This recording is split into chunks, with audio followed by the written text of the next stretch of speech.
Bonjour et bienvenue dans cette nouvelle vidéo où nous allons installer Laravel dans notre Docker Starter. Donc, la première chose, je vais fermer tout ça. Donc, la première chose, c'est de vérifier que vous avez bien votre Docker qui tourne. Et ensuite, donc, on ouvre notre Ubuntu, donc notre WSL, puisque sur ce coup-là, on est sous WSL, puisqu'on l'a installé dans Windows. Si vous êtes sous Mac ou sous Linux, évidemment, il n'y en a pas besoin. J'ai fait une copie donc du dossier sfstarter. Si on va dans sfstarter Laravel, on fait ls, vous voyez qu'on a bien le app, le docker et le docker compose. J'ai rien changé, j'ai juste fait une copie pour que ce soit plus facile et que je puisse travailler sur les deux et vous montrer d'un côté le Laravel et d'un côté le Symfony. Là on voit donc j'ai rien changé au final sur le app, le docker et ainsi de suite. Donc maintenant, comme pour si on était sur un projet Symfony, on va devoir se connecter donc à notre projet. Donc la première chose, ça va déjà être de run le projet. Donc là, moi, je l'ai déjà démarré, donc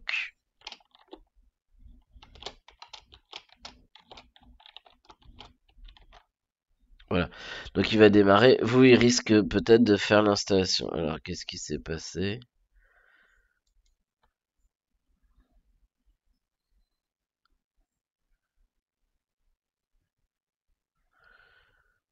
Alors, qu'est-ce qui s'est passé? Alors, ls-la, je vérifie.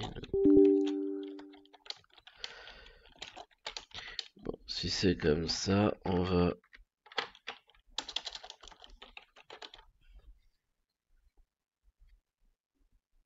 Voilà, je fais un down et je vais redémarrer les choses. Bon, voilà, je sais pas, j'ai eu...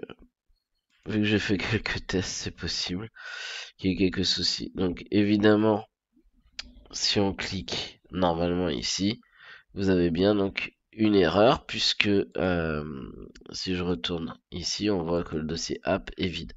Donc là, notre but, ça va être d'installer donc euh,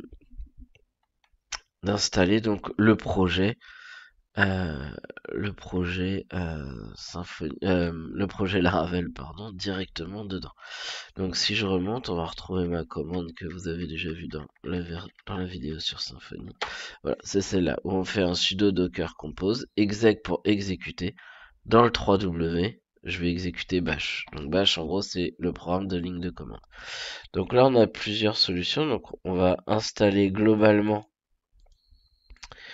du coup, comment on appelle ça, une ligne de commande. Donc je vais faire ça, composer global require. Alors ça c'est pareil, là je le fais comme ça parce que c'est vrai que je suis pas habitué à Laravel, mais en gros cette ligne de commande on aurait pu la passer directement, alors on va voir si elle fonctionne, mais on aurait pu la passer directement dans le Docker Composer, je pense que c'est ce que je vais faire. Voilà, donc là on va installer ça, donc là du coup il nous a installé les choses et on va regarder si je fais quelque chose comme ça. Alors raté. Laravel. Alors, est-ce que je l'ai bien écrit?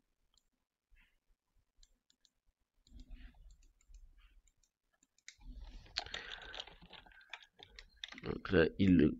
Laravel, non, Laravel.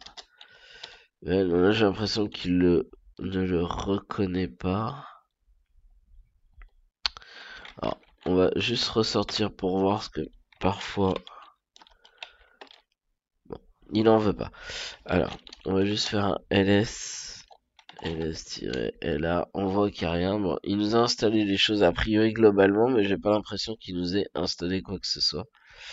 Alors, on va essayer, voilà, un new point.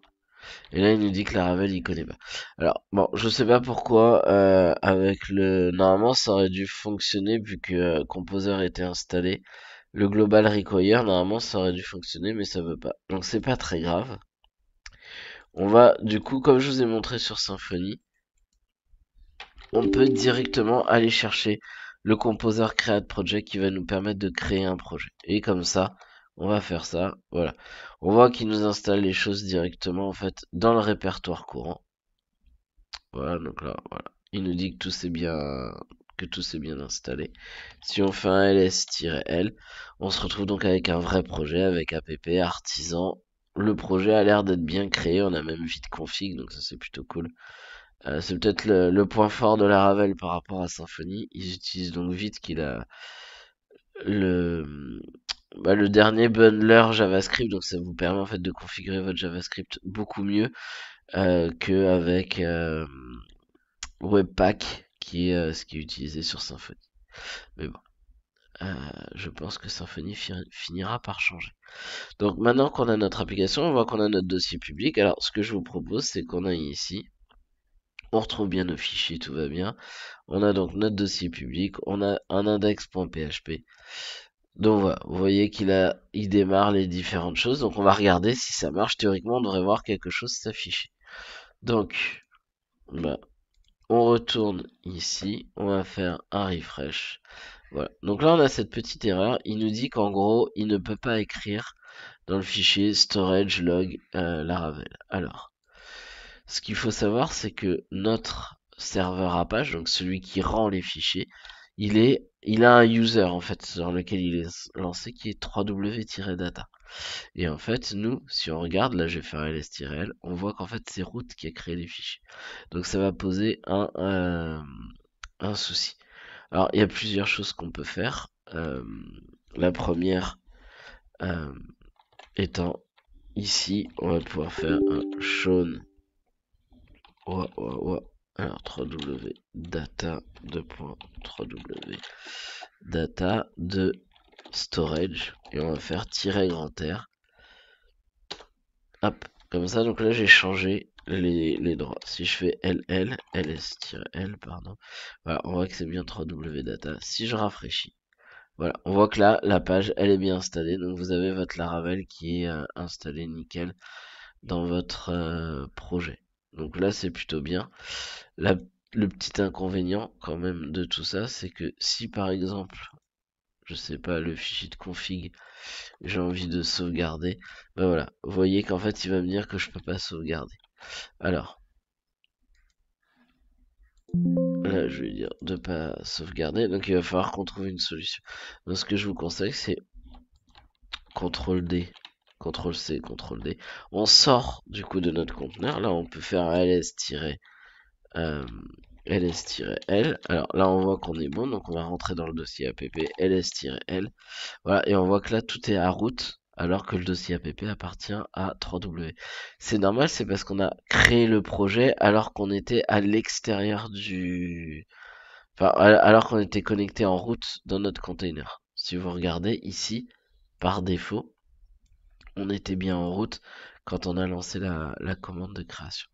Donc ce qu'on peut faire quand on est là, on va faire du coup, on va remonter, on peut faire un ls-l et ici on peut faire un shown de points. Donc là c'est mon nom d'utilisateur, donc mettez le vôtre. Alors attention, là on n'aura pas le droit, il faut toujours le faire en sudo. Maintenant si je rentre dans app et que je fais ls-l, voilà, j'ai tous mes répertoires qui sont sur le bon utilisateur. Alors maintenant on retourne ici. Voilà, on a à nouveau ce problème, puisque mon utilisateur en fait n'apparaît pas. Donc ça veut dire que maintenant il va falloir se reconnecter dans, euh, dans notre container. Alors je remonte pour retrouver. Voilà. Donc là je me remets en bâche. Là vous voyez on se retrouve encore en route. Et là on va juste faire le changement. Et cette fois-ci ça va fonctionner. Et là on est correct, c'est-à-dire que de notre ordi, ici si par exemple j'ajoute 2 lignes, voilà, ça s'enregistre, donc pas de souci. Et on a Apache qui peut fonctionner correctement. Donc voilà pour l'installation du projet Laravel. Et on verra après comment est-ce qu'on crée du coup des routes et ainsi de suite. Je vous dis à la prochaine vidéo.